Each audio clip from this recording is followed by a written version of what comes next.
আচ্ছা হুজুর, আপনি একটা কথা বলেন, আমি যে টাকাগুলো যদি ব্যাংকে রাখি তাহলে ব্যাংকও তো মাসে মাসে আমার কিছু পার্সেন্টেজ দিব না? এখন আমি আপনার উপকারের জন্য টাকা দিলাম, তো আপনি আমার উপকার করবেন না? কাশেম ভাই, আমি বুঝতে পারছি যে আপনি উপকার করার জন্যই তার এই টাকাটা দিচ্ছেন, কিন্তু দুলালের কথাও তো আপনার ভাবতে হইব, তাই না? আচ্ছা ঠিক আছে ঠিক আছে, বুঝছি হুজুর, আপনি আমার একটা সিদ্ধান্ত দেন যাতে আমি আমার টাকাটা ফেরত পাই আর তারাও জানে বাস। আচ্ছা দুলালের মা, আপনি বলেন তো কি করণ যায়? দুলাল কি এতগুলো টাকা এক লগে দিতে পারবো?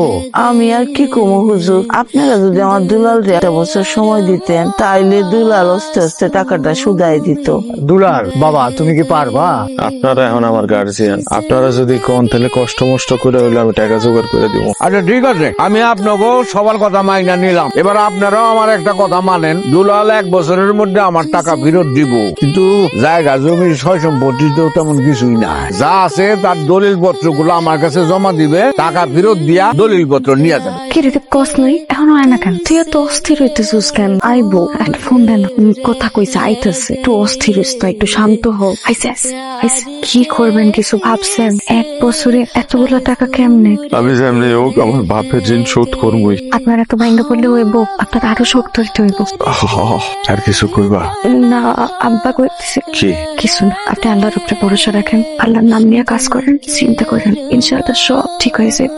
যাই।